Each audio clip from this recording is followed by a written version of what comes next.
আসসালামু আলাইকুম মাননীয় আমির জামাত। আমি সৈয়দ আব্দুল আহমেদ, দৈনিক আমার দেশের নির্বাহী সম্পাদক। আমি প্রথমেই আপনাকে ধন্যবাদ জানাই যে আপনার ইউরোপের ইউনিয়নের দেশগুলো সফরকালে আপনি বাংলাদেশের স্বার্থগুলো এবং আন্তর্জাতিক সমস্যাগুলো তুলে ধরেছেন এবং আলোচনা আপনাদের হয়েছে। আপনার এই সফরকালে আপনি লন্ডন গিয়েছেন এবং সেখানে অবস্থানরত বাংলাদেশের সাবেক প্রধানমন্ত্রী বিএনপি চেয়ারপারসন বেগম খালেদা জিয়া এবং বিএনপির ভারপ্রাপ্ত চেয়ারম্যান জনাব তারেক রহমানের সঙ্গে আপনার সাক্ষাৎ হয়েছে। আপনারা ইতিমধ্যে বলেছেন যে এটা আপনাদের সৌজন্য সাক্ষাৎ। হ্যাঁ, অবশ্যই। তো আমরা যেটা লক্ষ্য করলাম যে কিছুদিন আগেও বিএনপি এবং জামাতের মধ্যে কিছুটা বিরোধ সারা দেশে আমরা লক্ষ্য করেছি, কিন্তু এই সফরের পর হঠাৎ করে আমরা দেখলাম যে একটা ইতিবাচক দিক পরিলক্ষিত হচ্ছে, বিশেষ করে নির্বাচনের সময়ের ব্যাপারে। যেমন বিএনপি থেকে ডিসেম্বরের মধ্যে নির্বাচন চাওয়া হচ্ছে এবং আপনি বলেছেন যে রোজার আগে এবং হ্যাঁ ফেব্রুয়ারি।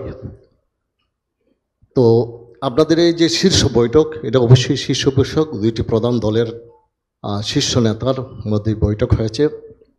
তো বাংলাদেশের মানুষ মনে করে এটা শুধুই সৌজন্য বৈঠক নয়, বাংলাদেশের রাজনীতির বিষয়, এখানে গুরুত্বপূর্ণ বিষয়গুলো আলোচিত হয়েছে এবং মানুষের খুব কৌতূহল। এবং আমরা আজকেও আমি লক্ষ্য করেছি যে বিভিন্ন মহলে এই বৈঠক নিয়ে আলোচনা হচ্ছে।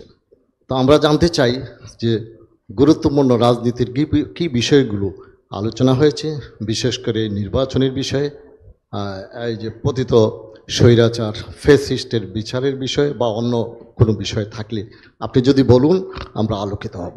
ধন্যবাদ। ধন্যবাদ আপনাকে। 65% পর্যন্ত বিদ্যুৎ সাশ্রয়ী হাইসেন্স এসি, যার ফাস্ট কুলিং মোড দ্রুত ঘর ঠান্ডা করে। হাইসেন্স। আপনি স্মরণ করিয়ে দিয়েছেন, আমি আগেই বলেছিলাম যে ইউরোপ মানে বেলজিয়ামের সফর শেষ করে আমরা ইউকেতে গিয়েছিলাম 3 দিনের জন্য। আপনারা জানেন সবাই যে বাংলাদেশে ফ্যাসিস্ট আমলে রাজনৈতিক সকল দলই ছিল নির্যাতিত এবং সারা জনগণ ছিল নির্যাতিত। তো নির্যাতিত দল হিসাবে প্রথম আঘাতটা আমাদের উপরেই আসে এবং শেষ আঘাতটাও আমাদের উপরে আসে। প্রথমে আমাদের নেতৃবৃন্দকে মিথ্যা মামলায় জড়িয়ে একটা ট্রাইব্যুনালে নিয়ে, যেটাকে আমরা বলি জুডিশিয়াল কিলিং, সেটা করা হয়েছে। ব্রিটেনের একটা অ্যাপেক্স কোর্ট এই সংক্রান্ত একটা রায় দিয়ে বলেছে it was a genocide of the justice. এটা ছিল বিচারের গণহত্যা, এটা কোনো বিচার ছিল না। ব্রিটেনের অ্যাপেক্স কোর্ট, বাংলাদেশ না। আর শেষ আঘাতটা ছিল আমাদেরকে নিষিদ্ধ করা, এটা আর কাউকে করা হয়নি। আমরা মুসলিম, আমরা আমাদের 11 জন নেতা হারিয়েছি, শীর্ষ নেতা, আল্লাহ তাদেরকে শহীদ হিসাবে কবুল করুন। অসংখ্য সাথী হারিয়েছে, আল্লাহ তাদেরকেও শহীদ হিসাবে কবুল করুন। অসংখ্য ভাই বোন পঙ্গু হয়েছে, আল্লাহ তাদের সঙ্গী সহায় হোক। এর পাশাপাশি বাংলাদেশ জাতীয়তাবাদী দল, তারাও প্রচুর সাথী এবং সহকর্মীকে হারিয়েছে। আমরা যেমন আয়নাগরের শিকার হয়েছি, তারাও হয়েছে। আমরা যেমন মামলা খেয়েছি, জেলে গিয়েছি, তারাও খেয়েছেন, গিয়েছেন লাখে লাখে, হাজারে হাজারে না। আমরা উভয় দল। ব্যক্তি হিসাবে বেগম খালেদা জিয়াও জুলুমের শিকারে পরিণত হয়েছিলেন। তিনি একদিকে মজলুম, আরেকদিকে অসুস্থ। দেশ থেকে যাওয়ার আগে আমরা চিন্তা করেছিলাম একটু সাক্ষাৎ হবে, কিন্তু যে কোনো কারণেই হোক সেটি আমরা করতে পারিনি বা হয়ে ওঠেনি। তো ইউরোপ সফরে গিয়েছি, একেবারেই কাছের দেশ বেলজিয়াম। আবার ইউকেতে আমাদের 2 জনের যাওয়ারও দরকার ছিল। তাহের সাহেব ওনার চিকিৎসা পারপাসে একটা বিশেষ জায়গা, যেটা বাংলাদেশে হচ্ছে না, তিনি ওখানে গিয়েছেন। আর আমার একজন পরিবারের সদস্য সেখানে থাকে, তাদেরকে গত সফরে আমি সময় দিতে পারিনি, এবার দিব বলে কথা দিয়েছিলাম, তাই গেলাম 2 দিনের জন্য। আমরা গিয়েছি প্রথমেই উনাকে দেখতে। যে কোনো কাজ শুরু করার আগে লন্ডনে ঢোকার পরে।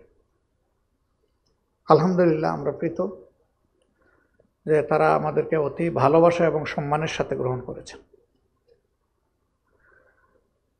আমাদের মূল উদ্দেশ্যই ছিল ওনাকে দেখা, কিন্তু যেহেতু তিনি অবস্থান করছেন তার বড় সন্তান দলের ভারপ্রাপ্ত চেয়ারম্যানের বাসায়, সেই কারণে তিনিও থাকবেন, এটি স্বাভাবিক। তিনি ছিলেন। দুইজন বাংলাদেশি মানুষ চা খাইতে গেলে একজনের সাথে আরেকজনের কোনো পরিচয় নাই, শুরু করে দেয় আমাদের দেশের রাজনীতির কথা। আর আমরা দুই দলের দায়িত্বশীল নেতৃবৃন্দ এক জায়গায় বসবার রাজনীতির কোনো কথা হবে না, এটা কি বাস্তব? এটা বাস্তব না। কথা তো হয়েছে, কিন্তু আমরা সুনির্দিষ্ট কোনো বিষয়ে কথা বলিনি। কখন নির্বাচন হবে, কিভাবে নির্বাচন হবে, বিচার প্রক্রিয়া কিভাবে হবে না হবে, বিভিন্ন বিষয় নিয়ে আমরা সাধারণ আলোচনা করেছি। ওইটা ডিসিসিভ কোনো ডিসকাশন ছিল না। আর যেটা বলেছেন রাজনীতিতে দুই দলের বিরোধ, যদি আপনি মার্কিন যুক্তরাষ্ট্রের গত নির্বাচনের দিকে তাকান তাইলে এটা কোনো বিরোধী না। সেখানে বাকযুদ্ধ তো হয়েছে আরো প্রচণ্ড, কিন্তু ইলেকশন হয়ে যাওয়ার পরে হ্যান্ডশেক। একদল চলে গেছে সরকারে, আরেক দল বসে গেছে বিরোধী দলে। এখন তারা মিলেমিশে তাদের দেশ চালাবে, এটাই স্বাভাবিক। রাজনীতিতে আমরা চাই মত পার্থক্য থাকুক, না থাকলে রাজনীতিবিদরা অন্ধ হয়ে যাবে।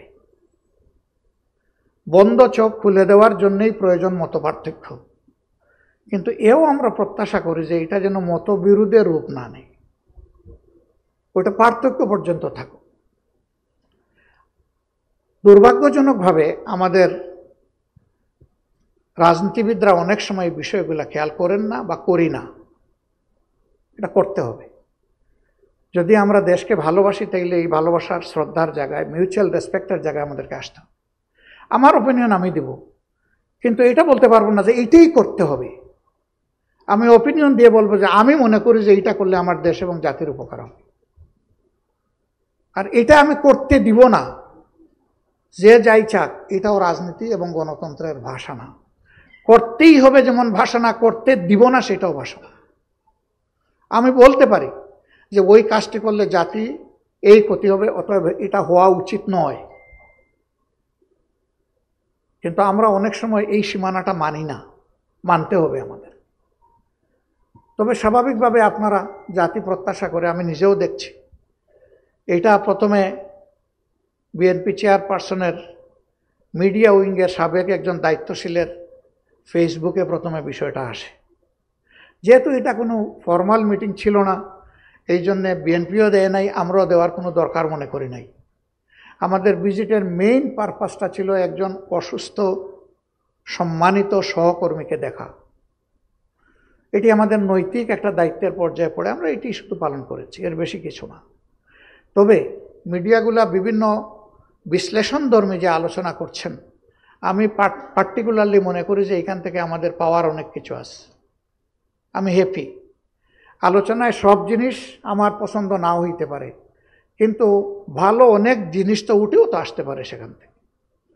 সো এগুলাকে আমরা ওয়েলকাম করি। আর একজন যখন কথা বলবে, তখন আমি যা চিন্তা করি সেইভাবে কথা বলবে কিভাবে? উনি যে চিন্তা করে সেইভাবেই তো কথা বলবে। তো আমার তো ওই জায়গা থেকে তার মতামতকে রেসপেক্ট করা উচিত। তিনি যা ভালো মনে করেছেন তাই বলেছেন, আমি যা উপযুক্ত মনে করব তাই গ্রহণ করব। যেটা আমার জন্য উপযুক্ত মনে করতে পারবো না, তা হয়তোবা দুঃখজনকভাবে আমি গ্রহণ করতে পারবো না। এটা তো কেউ আমাকে বাধ্য করবে না। তা আমরা মিডিয়ার এই চর্চাটাকে আমরা অভিনন্দন জানাই। এটা চলতে থাকুক, জাতির জন্য কল্যাণকর। এখান থেকে সবাই যেন ভালোটা গ্রহণ করতে পারি এবং আমরা সবাই মিলেমিশে যেন প্রিয় দেশ গঠন করতে পারি। আপনাকে ধন্যবাদ। জি প্লিজ।